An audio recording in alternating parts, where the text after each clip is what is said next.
My name is Sanghamitra Singh. I'm a health scientist by training, and I work with a national NGO in India called Population Foundation of India.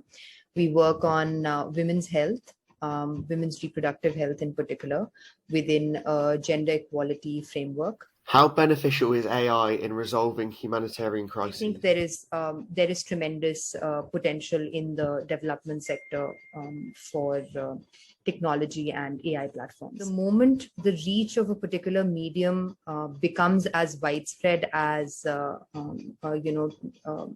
digital media has in India, it also increases the opportunities to be able to leverage that media to get across the kind of positive messages surrounding health or sanitation, like you said, to a wider network of audience, which was otherwise not as easily possible.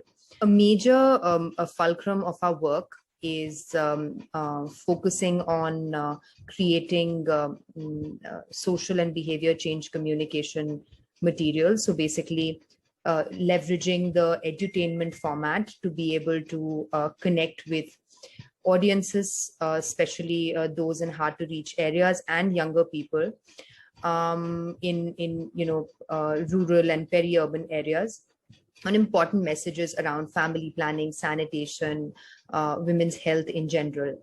And to that effect, we started leveraging technology a lot, in the form of using short film formats, in the form of, like for instance, with AI for Good, we created a chatbot called Sneha AI. What is Snare AI? Which is embedded on the Facebook page of one of our flagship behavior change communication initiatives. And that chatbot is solely dedicated to providing information around sexual and reproductive health and family planning, and also dispelling myths and misconceptions around the subject. So I feel like by leveraging technology, we've been able to reach a wider network of our audience, particularly young people. We've been able to reach them in a manner like never before. With the advent of digital media, we realized that it was very important to expand the digital arm of this initiative as part of our 360-degree approach.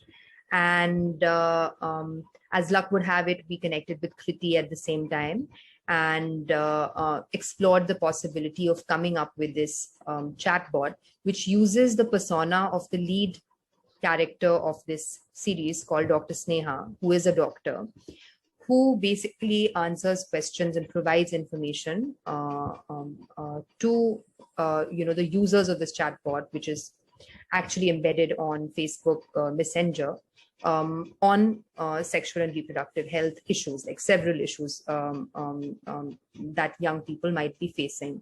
How are different needs balanced when AI humanitarian projects are designed? So I think the number one thing to do there is to not view a technological initiative in isolation.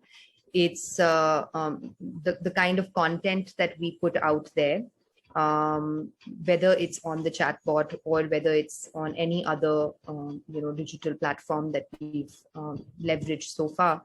It's always informed. It's always informed by some sort of formative research or the existing evidence and work. The existing evidence that is available in literature, as well as the work that we are already doing in this space.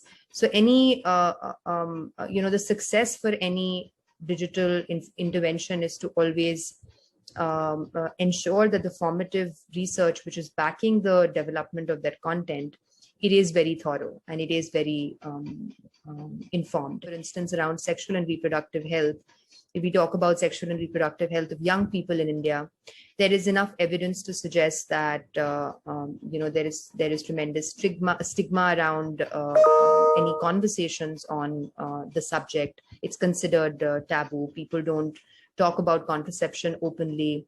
There's also significant provider bias, which means even health providers would not be very comfortable talking to unmarried young adolescents about contraceptives or abortions or sex in general.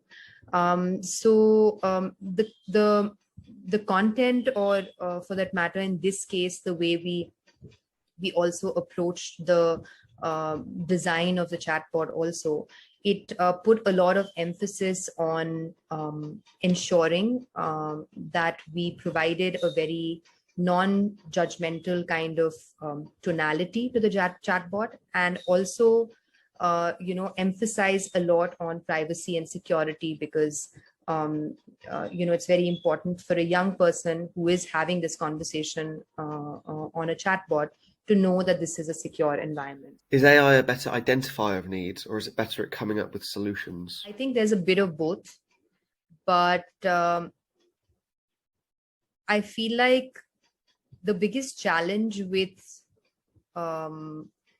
using AI or using technology to come up with solutions, or even for that matter to identify challenges, is the fact that your users are, or a large portion, a large number of your users might be unknown to you.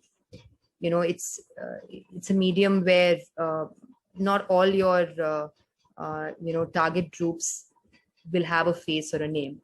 So I feel like sometimes it can be, while it's great at identifying problems as well as identifying solutions, sometimes it can be a bit of a challenge, because you are inevitably viewing your target group as an aggregated advantage. In the case of technology or leveraging technology is the numbers, the extent of audiences that you can reach. Can we trust AI? Coming from an organization which has worked with AI for good on developing an AI-powered chatbot, I feel like it's important to then have a very, very trusted partner, an ethical partner. It's even if you don't come from the space of technology, if you want to leverage AI for any kind of work, I think it's important to ask the right questions and to be aware of what you're creating. I feel like that's something that we've tried to do with AI for good over the years. Though we are not the we're not the technology specialists here, but we knew when we were creating this chatbot right from the beginning that privacy was a very, very important aspect of it. It was paramount for us. The way AI is becoming a part of our daily lives now, most people are